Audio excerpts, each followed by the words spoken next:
Welcome to I Think My Fridge is Haunted, a very creepy podcast for very creepy people. Halloween edition. Halloween edition.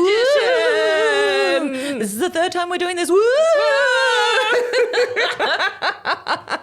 My name is Lana. And I'm Gemma. Okay, well, guess who got started without pressing record again? Yep. It was us. It was us. We're excited. But luckily we only got 5 minutes in. We did. And we were just talking about cats and dogs, which... And Dr. Pepper. And Dr. Pepper, that's right. Our American flavours, which we can get at a very special shop in Frankston. That's right. Well, you did mention it just previously, but also you get these for us. You get us a different flavour each episode that we come down and record, and it's so much fun. Every time I'm like, what am I going to get? What's next? And today I have Dr. Pepper, strawberries and creme. And I have cream soda. Are you partial to Fanta? I used to be. They have lots of Fanta flavours. Oh, that's right, because there's like 1 billion flavours now. Apparently. Yeah. Yeah, this morning I noticed there was a lot. I lived off, was it Calypso's in Queensland? It's, Yeah, those... they're like lemonades. Like a block. Yeah, it's like a big glass bottle. I just kept drinking those. They're so good. So I love a different flavour, something different. Yeah, yeah. Oh, okay. No, I was thinking of Calippo, wasn't I? Calippo. Like the icy balls. But then I was also thinking Sunny Boys, which is literally from like the 80s, and I'm the oldest person in this building. Hey, I used to have apparently. them. I used to have them did at you school. know? Okay, Yeah. good. Cool. I think they're still around. I don't know. I don't know. Tell us. If you remember Sunny Boys, let us know. Us getting excited for Halloween and we're like, oh, it's a lot of sugar. No, that's what we did mention just before, is that we if Christmas gets 2 Christmases, Christmas in July and normal Christmas, we get 2 Halloweens. So we're doing Halloween edition today. Whoa. Let's have a little fun today. Yes. I had a lot of fun finding these. I think this is my second annual creepypasta? Possibly. Have you done creepypasta before? I think I've only told one at a live show last year. I told a creepypasta just to finish off the live show, which was very fun. So I think I want to make creepypasta a bit of an annual thing, because I've found some of like the simplest but cleverest creepypastas I could find. Yes. Things that actually scared me. Sometimes it doesn't have to be so complicated to be scary, does it? No, like we do obviously a lot of writing with our episodes, but some of these are just so simple and so easy, but it's just the twist or the way they say something, it's just really clever. I really like them. Yeah. Do you want a fact? Yes, I do. Yes, I do. The anticipation. Facts from the freezer. Facts from the freezer. So, my fact from the freezer. Have you ever heard of the Flatwoods Monster? Oh, no, I have not. So this is the legend of the Flatwoods Monster, the creature that turned a sleepy West Virginia town into ground zero for one of America's strangest UFO mysteries. Oh, I love every single word you just said. On September 12th, 1952, which is where the best UFO encounters come from, the 50s, in the tiny town of Flatwoods, West Virginia, at around 7:15 p.m., a group of kids saw what they thought was a meteor streaking across the sky. It was glowing red and trailing smoke as it disappeared behind a nearby hill. Okay. So they grabbed a torch and climbed the hill to investigate, as you would. This is how Stranger Things start. This is exactly how it starts. But what they found was not a meteor. According to their statements, they saw a towering figure nearly 10 feet tall with a spade-shaped head, glowing red eyes, and clawed hands. Oh, okay. So- Oh my God. It's kind of like a chess piece from hell. Yes. It made a hissing sound, and the air filled with a strange metallic mist that made their eyes burn and their throats sting. Oh. See, that's a new one. You That don't often is. hear about that. Not a lot of internal pains, just a lot of like scratching or movement or wind. Not a sore throat. That's interesting. Yeah, or a metallic mist. Yeah. The group bolted down the hill, terrified, and called the local sheriff. Yeah, fair. I would too. And like good. They didn't just go home. They were like, no, we better tell someone about this one. I think either way, you're never going to sleep again. No. When police arrived, there was no sign of the creature, but they did find a patch of flattened grass and a lingering smell described as metallic, almost like sulfur, so like burning metal. Burning metal smell. Gross. Within hours, reporters, UFO investigators, and curious locals flooded Flatwoods.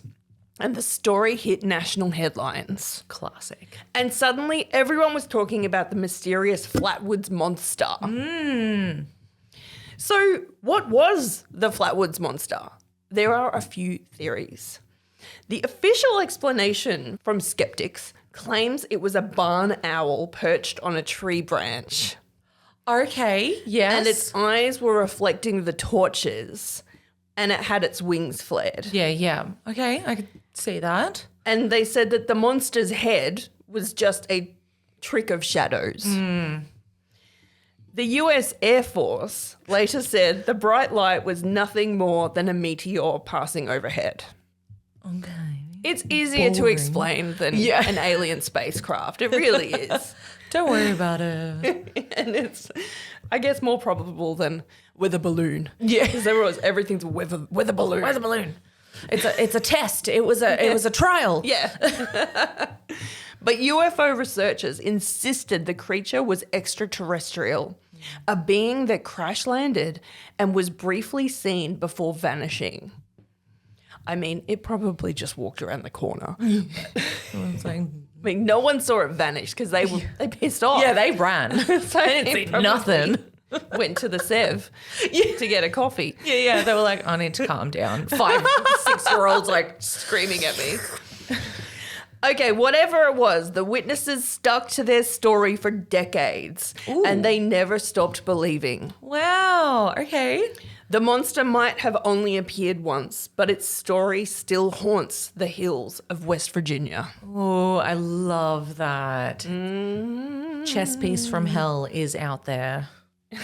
Yeah. I love that. I love when they stick to the story. When they're like, no, that happened. It really no, I fully happened. believe that happened. Yeah. Love. That's awesome. Thank you. Thank you. Having read so many creepy things this week, I've been like extra vigilant. I'm like, what if I see something? What if something spooky happens? What if I get inspired to write something or I see something? Why are people always like in the 70s and the 50s and stuff, always in a place like to see something weird like this? Like we were hanging out in the field. Yeah, like we don't hang out in fields enough. That's the problem. Apparently. We're hanging out in fields anymore. We're just in the suburbs. On our phones. No ghosts in there. Watching Netflix. You're not going to have a spooky experience when you're doing that. I was going to say it's because they're on opioids, but also that. Yeah? It's possible. But there were kids. Well, they're kids though. That's true. Where are they going to get opioids in Yeah. Flatwoods, West Virginia? We don't hang out in dark forests anymore. Bring back dark This forests. is it. We need to start hanging out in dark forests. This is where it all happens. This is where it happens. I Yeah. want to be in the forest where it happens. Yeah. Now, before you start your story, Yes. I'm going to crack open this Dr. Pepper and it's Fresh. going to be noisy. Let's do it. It's possible I'll pop a nail. There we go. Oh, nice work. I can't do it with my nails. I always get a little Cheers, teaspoon. girl. Cheers. Yeah, I do it with like my knuckle kind of. Okay. I'm very excited to tell some of these. I'm excited to hear. I was sitting in broad daylight reading these and I got spooked. So I hope everyone's tucked in where it's dark outside, it's windy. I hope it's very spooky. If you want to get spooked, get in the mood, all right? Thunder. If you're not, it doesn't matter. 'cause I'll they're insert so some scary. thunder. Yeah. Okay. For those who don't know, a creepypasta is the The classic tradition of telling ghost stories around the fire, around a campfire, has kind of gone under a bit of an upgrade, if you will, and they're now called creepypastas. So they're scary stories or images that are spread across message boards, internet. They become internet lore, if you will. So they become their kind of own story, which is cool. And people can discuss them and see if they had their own experiences or decide whether it's real or not. Right. I do love an internet kind of cryptid. Me too. I love it. It's so cool. It's like a whole nother platform. I legit thought Slender Man was real. Literally. For like a year. Literally. Well, Slender Man is obviously one of the biggest creepypastas. It started as just a story on the internet and now has a film, probably a TV series somewhere. It's massive. Yeah. Video games, obviously, like huge. Yeah. It's crazy how just a really simple, well-written story can become huge. So what I thought, this is also one of my favorite, to get started, I thought we'd start with some 2-sentence horror stories. Love that. Really nice and simple. So it's kind of like a good punchline in a joke. You get your first sentence, and then your second sentence is your kind of your hook, if you will, or Right. your gut punch, if you will. So as an example, for just for a first one. So here comes that rock-throwing little shit from up the street, the first bird said. I wouldn't worry. He's only got 1 stone, the second bird replied. Ooh, that's dark. Isn't it? There's 2 birds. There's 2 birds. So you get the concept. So it's like the first sentence sets you up and the second sentence knocks you out. So I've got a few of them. Okay. Actually, a few. I've got quite a few. Go for it. I'm so here to listen. I'm just going to pick some random ones, and then you can pick and choose what you want to keep in. Sure. Okay. The principal of my son's school called me at work today to tell me my son had pushed over another kid while on a school excursion. I initially thought that this was hardly warranted a phone call until I remembered that my son's excursion was to the Grand Canyon. Oh. No. Goodbye. Oh, no. Oh. Okay. Feel free to comment anything you want after these as well. Yeah. I was, after the first sentence of that, all I thought was little shit. Little shit. That's right. I framed the first letter I got as a police officer from a woman thanking me after I'd supported her through her daughter's suicide. I passed it in my hallway every day nearly for 8 years before realizing the handwriting was the same as the girl's suicide note. It wasn't a suicide. It wasn't a suicide. Oh, shit. I love that beat after these that you go, oh my God. No. It's a good one. Please, take me instead, I screamed, grabbing at the 2 men who took my child. Sorry, ma'am, children only, they said, as they continued loading up the last lifeboats on the ship. Lifeboats. So take me instead. Take me instead of the Oh, children. shit. That's terrible. That's awful. Isn't that awful? I think there's something I love about the 2-sentence horror stories is it's usually from the perspective of not the protagonist. Yeah, that one kind of got me because I was like, yeah, oh, yeah, that's dark. Yeah. Some of these are really dark. There's Yeah. one that I'll tell you that I don't even know if we should put it on the podcast. It's so fucking grim. All right, do it. Okay. This one stopped me in my tracks. I didn't understand his sexual attraction to me. I tried to tell his wife, but it's not like she could understand my barking. As soon as you said that, I thought it's a dog. Yep. I was sitting at my computer like, oh no. I don't know why, but yeah, I was just like, oh, it's going to be something. It's Gonna be something not human. Something grim. Oh, Fucking hell. where do you get these? Oh, thank you for bringing that up. There is a Reddit page called 2-sentence horror stories. Oh, right. And people just pop them up. Yeah. There was actually a really funny one on there that was, I can't remember the first one, but it was like the first sentence, but it was like, I've been trying to trying to get new 2-sentence horror stories on here. I'm beginning to think you guys are making yours up. And I was like, yeah, we are making them up. That's the point. That's the point. Because dogs don't write. No, dogs definitely.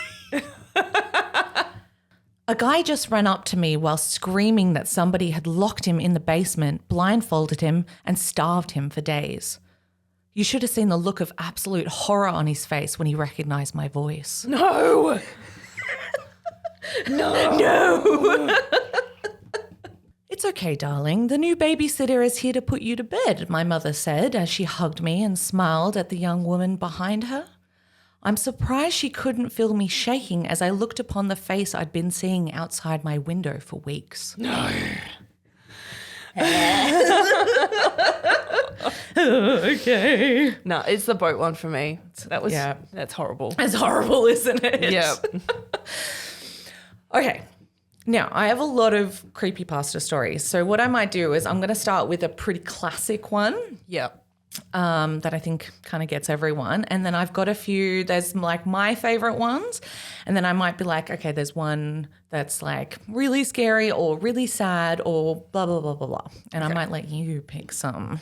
I want the really scary one. Yeah. Okay. So this is a classic. Okay. This is always in the creepypasta section wherever you are. I got most of these stories as well from creepypasta.wiki as well. They have their own whole website and you can upload and it's really fun. Was that kind of where it started? I don't know if it was there or like Reddit or if it was on like 4chan or something. Yeah. I think things like Slenderman and The Rake, as you mentioned, when I was researching it, they kind of started it, I'm guessing. There's quite a few. So this is an original kind of one. It's called Mother's Call. The original author was unknown, couldn't find them, but it was originally uploaded August 28th, 2010. Oh, okay. Way back, like So in a little bit well. classic creepypasta times. Yeah, I feel like 2006 to 10 was like prime time for creepypastas. Cool. A young girl is playing in her bedroom when she hears her mother's call to her from the kitchen, so she runs downstairs to meet her. As she's running through the hallway, the door to the cupboard under the stairs opens and a hand reaches out and pulls her in. It's her mother. She whispers to the child, "Don't go in the kitchen. I heard it too."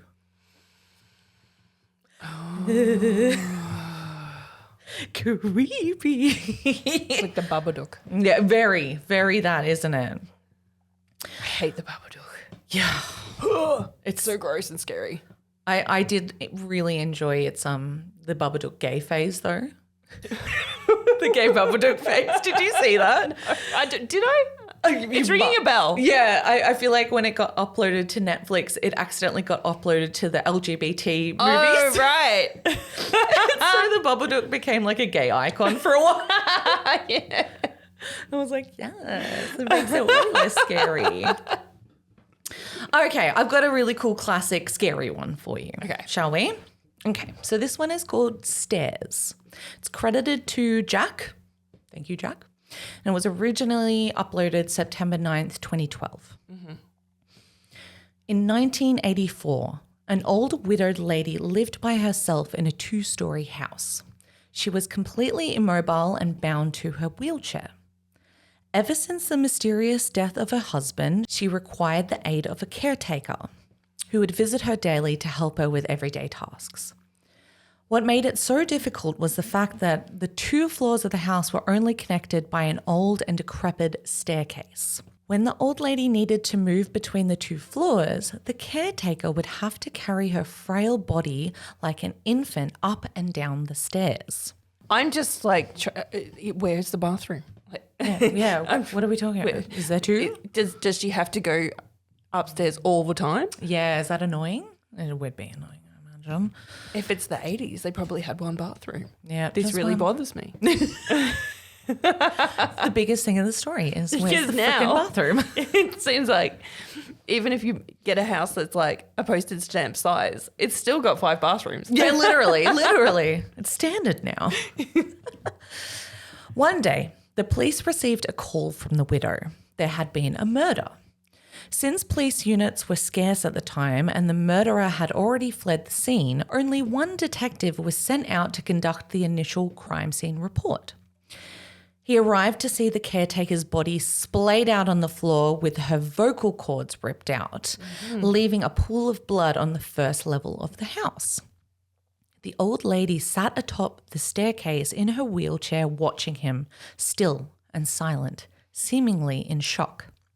He immediately ruled her out as a suspect due to her inability to move up and down the stairs. And she's at the top of the stairs and the dead lady is at the bottom of the stairs. Bottom of the stairs on the first floor. So he ruled her out because she was trapped upstairs at the time that the murder took place. It was similar to the death of her husband, who had suffocated in his sleep on the couch downstairs many years ago. Unless she's pulling a Grandpa Joe. You know, she's been in bed 20 years, but the minute something fun happens, I can walk again. The minute that golden ticket comes out. You bastard. And I hate that movie anyway.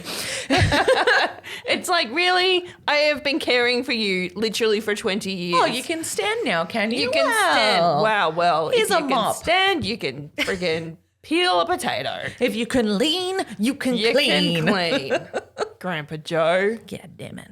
The detective put on his gloves, took photos, swabbed for evidence, and covered the body until the coroner arrived later, all routine business. He scoped the entire first floor for any clues and then asked the old lady if he could look upstairs. She insisted that she was upstairs the whole time and that no one apart from her had been there all that day. So he didn't canvass the whole house before he did all that stuff? Before he went upstairs? So I did my first aid refresher a couple of weeks ago. Oh. And they say if you walk into a room where there's like a dead person or several dead people or unconscious people or whatever, chances are there's something in that room that's killed them.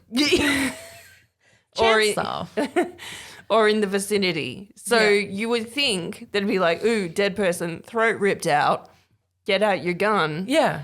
I've got to search. And start popping out from corners. And, Literally. You know, freeze. All that. Police. clear. Show yourself if you're Zach Bagans. Yeah. Exactly.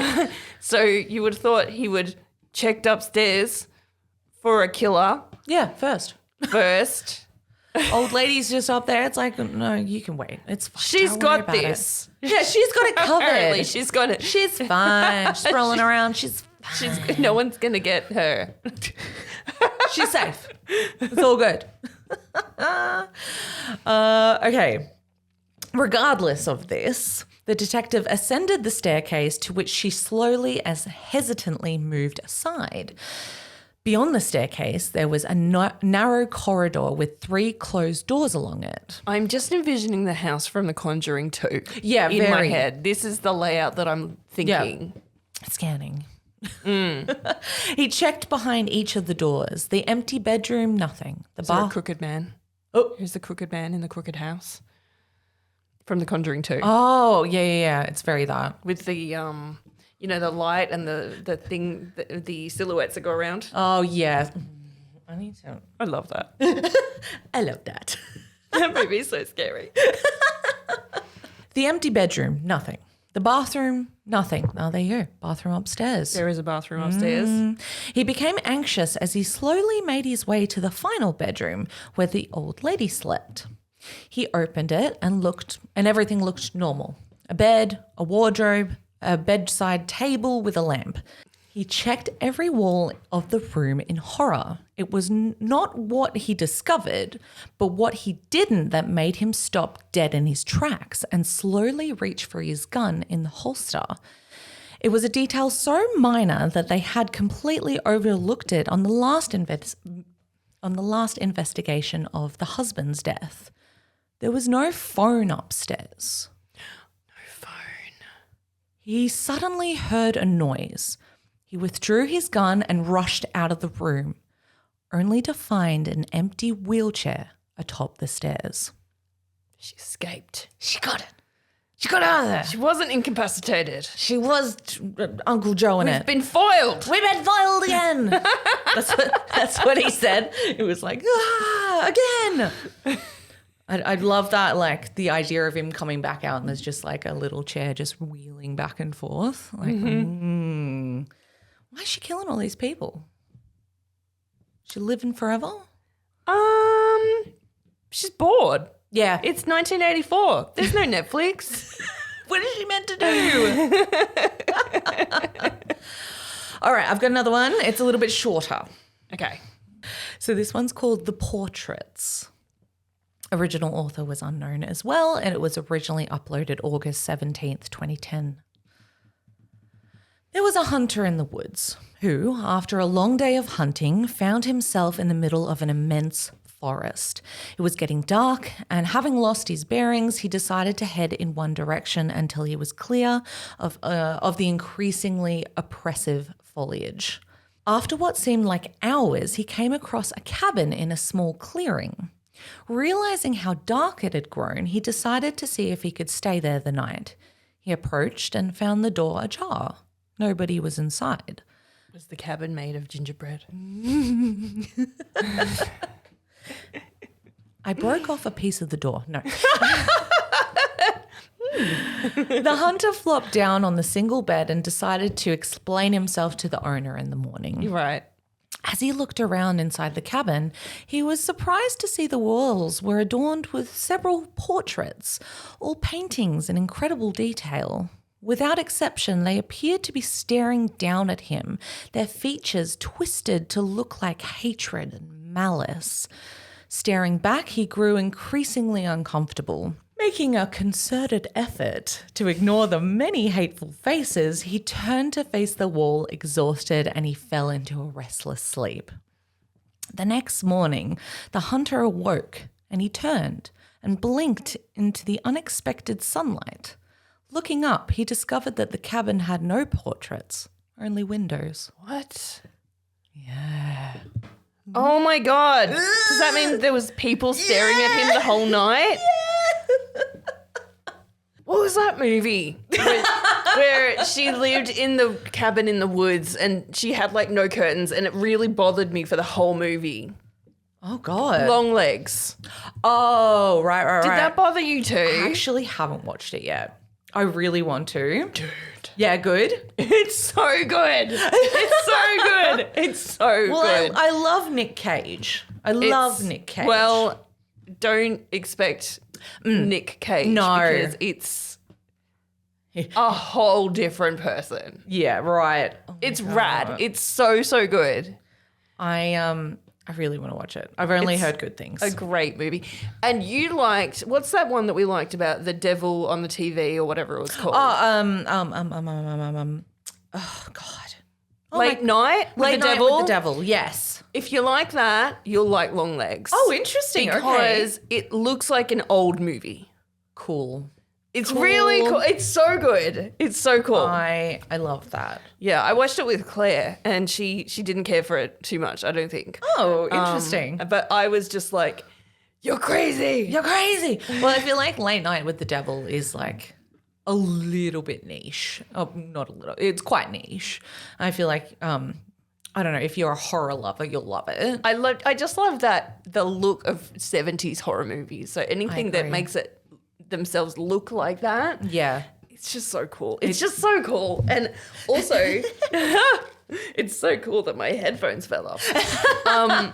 And it does set itself up for a sequel, but it's also like doesn't matter if there's not a sequel because you can kind of come to your own conclusions as well. It's great. Oh, It's great. I love that.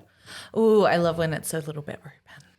There's definitely one I want to do that's my favorite, but do you think we have time for two more? Or Sure. one? Yeah, let's do two. Okay. Well, in that case, I'm going to give you the choice. I'm going to let you choose this one. I've got the choice of, I'll give you the titles. How about that? Yep. Story one, A Story to Scare My Son. Okay. A Story to Scare My Son. The next one is A Package Marked Return to Sender. Let's start with that one. You want that one? Yes. Cool. So this is package marked return to sender. It was by user Manon Letsit. Manon. Thank you, Manon.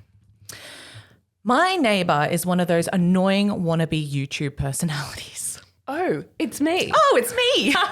Oh, no.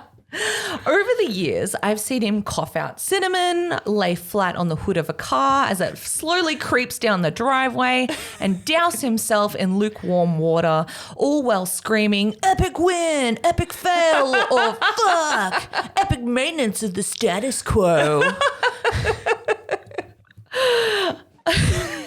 It can get It's me on my balcony. Want a collab? Hey, could you just wave real quick? That's my whole job. It can get tiring to watch him go about his shenanigans in the pursuit of viral fame. So when he knocked on my door the other day, and I was like, no. no, thank you. So when he knocked on my door the other day and told me he was going away for a few weeks, I asked him asked if I could get his mail. Honestly, it was a relief. I can't explain the peace of mind I had knowing I didn't have to brace myself for any of his stupidity for a while. Yeah. Which No more shenanigans for a little bit. we've all had neighbours like that. I get it. I was always afraid his stunts would wind up bleeding over into my life. Yeah. Things were pretty normal for the first couple of days. He received a few bills, got a bit of spam, and what I could only assume was a birthday card. Then one evening, I got home to find a cardboard box waiting on his front porch. I just got chills on my arms. What is it? It's a head, isn't What's it? in the box? Whose head is it? In big red letters was written, return to sender. I'm no small fry, but I admit I had trouble lifting the box on my own. It was really freaking heavy. Lugging it across the road to my house was even harder. And I quickly realized there was no way I was going to drag it up the stairs and through my front door. So I decided to leave it. I'd leave his package in my garage. Fair. It wasn't like I was keeping my car in there. The garage door was a piece of shit and that refused to open without a good tug or a whack. It was less trouble just leaving the car in the driveway than it was to fight with the garage door every morning and night. Right. In hindsight, I should have set the package down while I was struggling to open the tricky door. But you know how it is when you've got a good grip on something, no point settling it down if you don't have to. Mm-hmm. It's me one-tripping it from the supermarket from the car. Yeah, me too. Plus your coffee. Yeah. Bag. It was as I kicked the door for the third time that I lost the grip on the package and it fell to the ground. No, what is it? I heard a light crack inside. Shit, I cursed. I hoped I hadn't broken anything important, but I figured I just wouldn't tell my neighbour about it and let him assume that the break happened en route. Hands-free, I finally managed to get the garage door unstuck. Boy, did it screech in protest as I rolled it up and over me. I dragged the box the rest of the way, setting it in the corner for whenever my neighbour would come back to claim it. And then I forgot all about it until a few days passed, There was a smell. Is there a smell?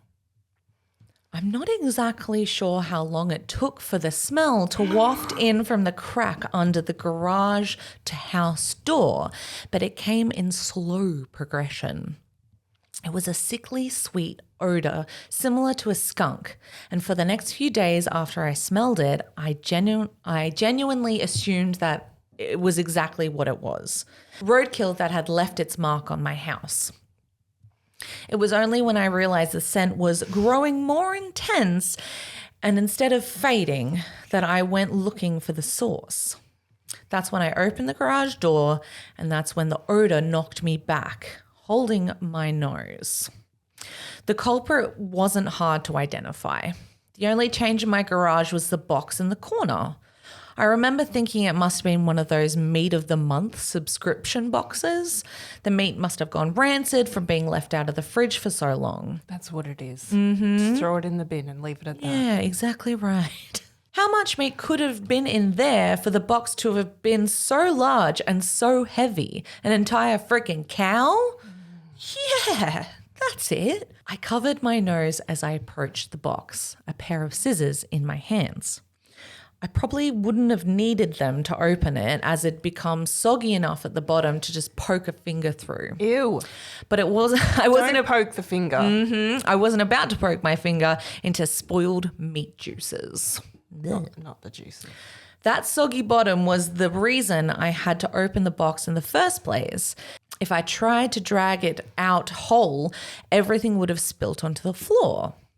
I was going to have to dump the pieces of meat one by one in the garbage bag and take them down to the dumpster, a process I wasn't looking forward to. My scissors tore through the tape along the top of the cardboard box. I thought the smell couldn't get any worse, but as I flipped the flaps open, I discovered a whole new gamut of stink. It was like opening a burning oven, but instead of a heat wave, I was met with waves of piss, sweat, shit, and putrefaction. Thank you. My brain went, I can't think. No word.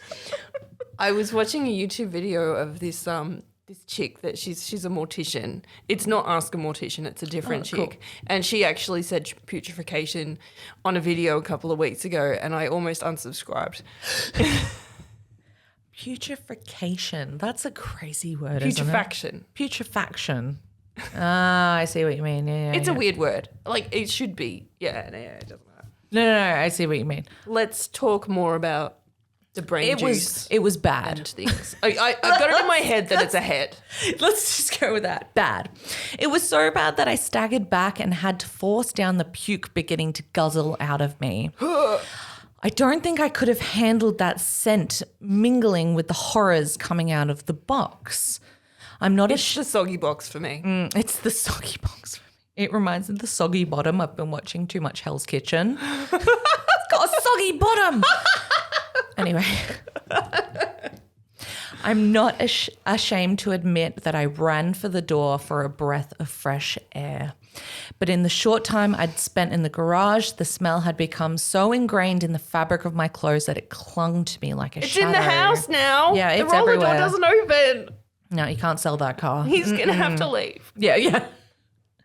Nothing I tried could get the smell out of my nostrils. Not the fresh air, not the face mask, not the 3 showers and a change of clothes.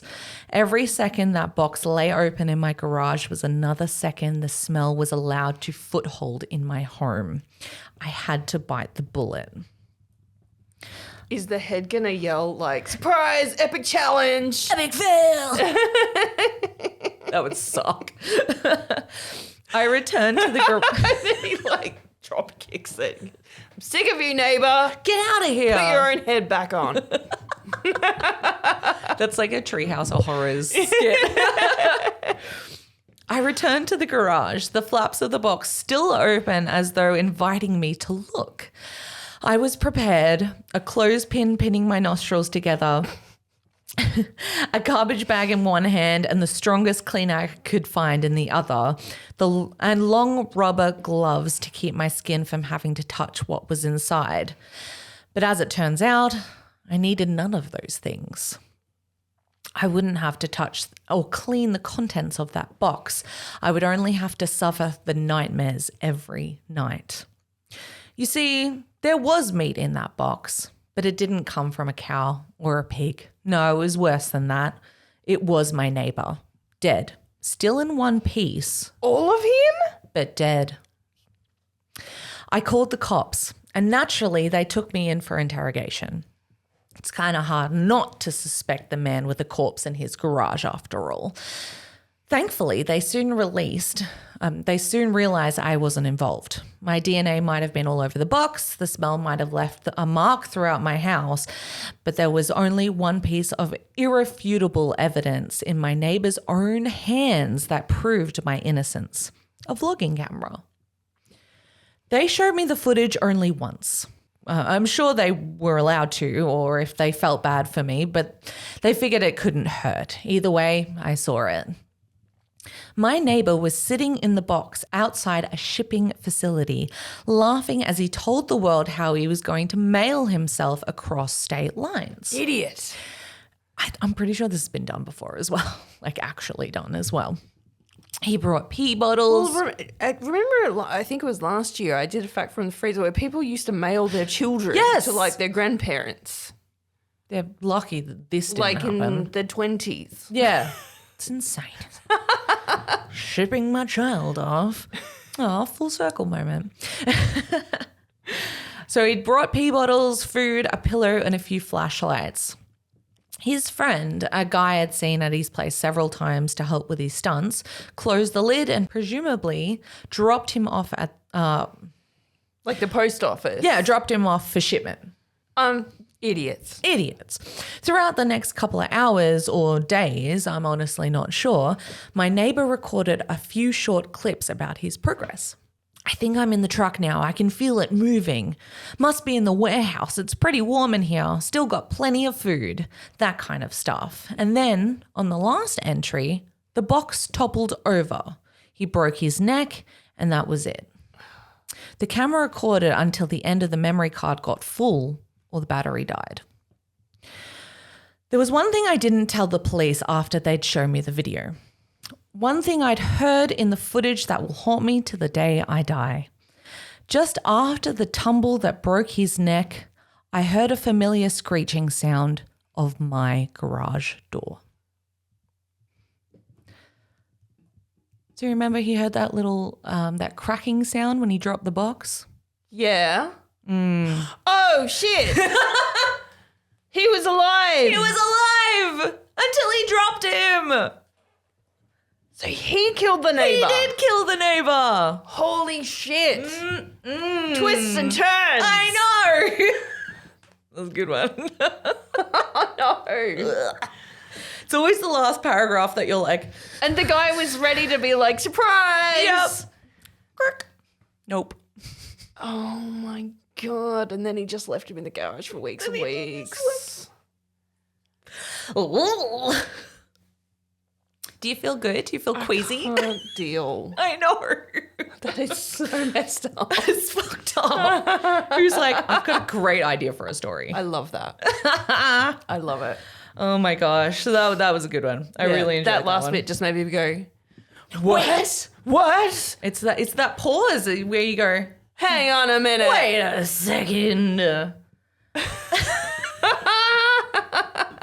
No, do one more. Do more. Give me again. This is why I like creepypastas. This is why I don't go on Reddit. Because I just fall down so hard through the rabbit hole. It was really easy to just keep It's going. am I the asshole that gets me? Yeah. And it's endless as well. It just forever. There's content forever. Are you the asshole? Probably. Well, a lot of times they're not. I always remember this one by this guy. He had this new girlfriend, or they'd been together for a couple of years, and the girlfriend had like this teenage daughter, and he bought them a house for them all to live in. Lovely. Yeah. And then the teenage daughter found out that it was a murder house. Do you remember that one? Yes, I do remember that one. And she like refused to live there and blamed him for making the move into a murder house. Yeah. And it was like, am I the asshole for buying a murder house for my family? It's like, well, no. You're not, I guess. No. Most of the time they're not. Like, more often than not, they're not.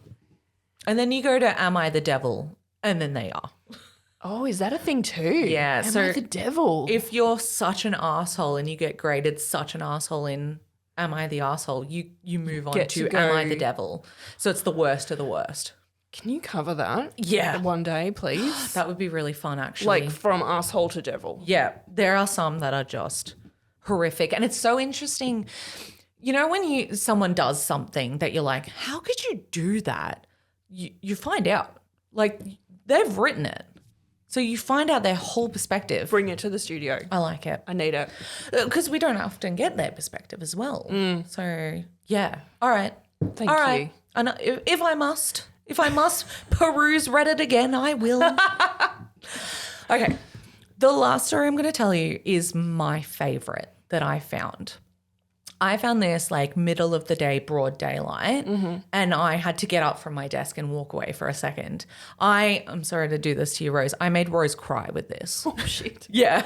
It was probably like not, I did eventually tell her at nighttime, so it was pretty scary. But I was like, well, that's my favorite. That's really good. Okay. Okay. So we're ending with a bang. I hope so. I'm going to save this one for the live show as well. Okay, so this one is called White with Red. The original author is unknown, but it was originally uploaded April 18th, 2012. And it's quite a short one. Starting to the point. A man went to a hotel and walked up to the front desk to check in. The woman at the desk gave him his keys and told him that on the way to his room, there was a door with no number that was locked, and no one was allowed in there. She explained that it was a storeroom and that it was out of bounds. She reminded him several times before allowing him upstairs. Now, even though I feel like that's a redundant thing to do to tell someone about a locked door, I still have chills. I know. Can you imagine just someone at the desk being like, don't go in that door. Which you must never enter. I'd be like, here's my keys back. All right, I'm leaving. Goodbye. Okay. The man followed the instructions of the woman, going straight to the bed in his room. However, her insistence had piqued his curiosity. So the next night, he walked down the hall to the door and tried the handle. Sure enough, it was locked.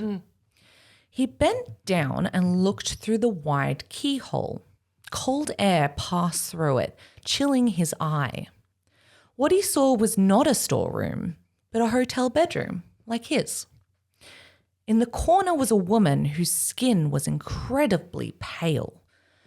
She was leaning her head against the wall, facing away from the door. Blair Witch style. Classic. The man stared in confusion for a while. Was this a celebrity? The owner's daughter? He almost knocked on the door to... It's the Blair Witch. Exactly.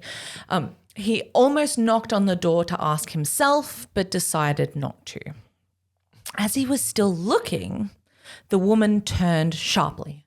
He jumped back from the keyhole, hoping she would not notice that he had been spying on her. This is very Japanese horror. Very.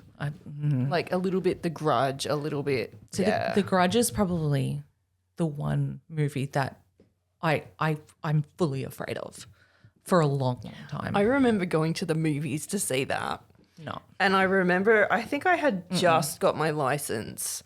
And I remember driving home and like not wanting to get out of the car. Like I was in the driveway and I was like, I was afraid of the dark for a long, long time growing up. And dude, I saw that movie way it's the too young. lighter going through the manhole in the, in the attic. Oh, yeah.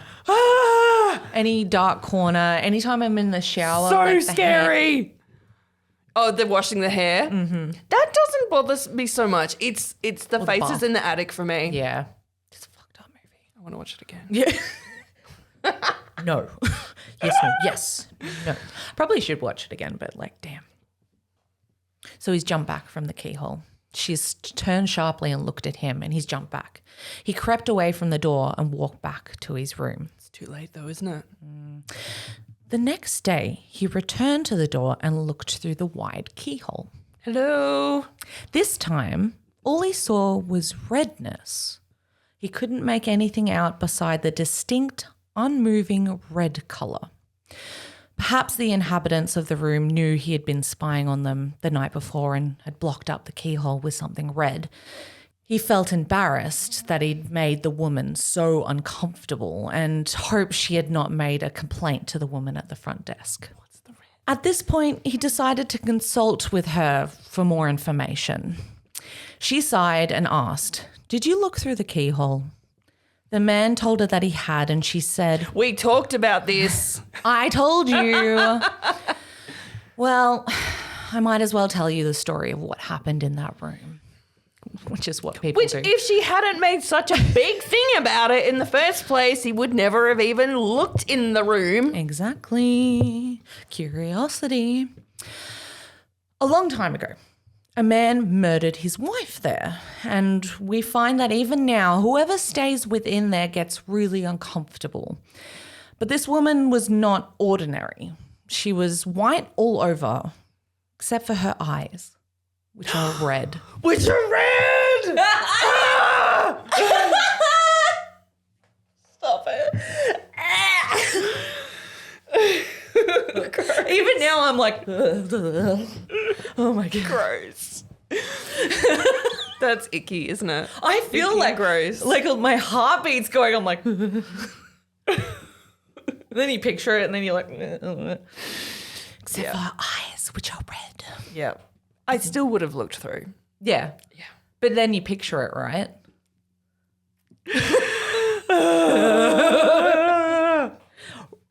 I hope that was made into a horror film, or it should be, because it just makes me like skin crawl. It feels like when I watch The Grudge, I'm like, ugh, Yeah. ugh. Yeah. Awful, awful, awful. Well, Yeah, it's like The Grudge meets The Shining. yeah, very. I'm all hot now. Oh my God. Well, there you go. Thank you. Creepy tales. Can you do another creepypasta at some point? Yes. Like another creepypasta episode? Yes, I can. Because I love it. I was going to do like a funny one to end with, but I don't think I even got that far.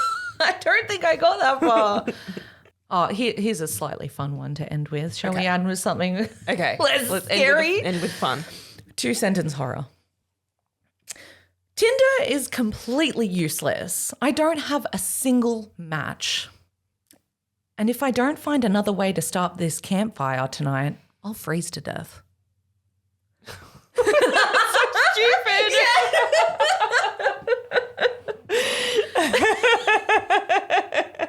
Stupid. Stupid. That's funny. There you go. It's a bit of a dad joke, isn't it? What's the difference between 2-sentence horror and a joke, frankly? Yeah. Your sense of humor. Yeah. I would love to do another one of these. I've still got a couple here that we can use as well, some of the classic ones, but that white and red gets me every time. Yeah. Love it. Well, there you go. Go find some creepy stories to tell your friends this Halloween. I think we all deserve some spooks and some scares. Yes. And I think that's a good one to just bring up, or like a 2-sentence horror story when you're at a party or something. I love the box one. The box Return one. to the Sender one. That's my favorite. It's good. I love how he's so chill and then he's like, oh no. Oh, shit. I didn't tell the police, so don't worry about it. No. Fuck. If you like creepypasta stories and if you want to hear some more, let us know. Why not? Yeah. Tell us in the comments. Are you spooked? Yeah, I'm a little bit. I'm a little like, Yeah. ooh. Yeah. And we're in a very dark room. I think I need to see some sunlight. I love how we're so chill with true crime. We're like, that's fine. That's weird. And then Something that we know is completely fictional. Yep. Hiding under the bed. oh my gosh. This has been really fun. Thank you for letting me do this. Thank you so much. And to everybody else, if you're watching on YouTube, don't forget to subscribe, hit like, and put a little spooky ghost emoji down in the comments. And don't forget, you can also watch us on... No, you can listen to us on Apple Podcasts, Spotify, and everywhere you find podcasts. And you can also follow us on Instagram. Follow us on Instagram. Yes, I was going to continue, but you covered it all. Got one more thing to say. Until next time. Be creepy. But don't be a creep. Goodbye.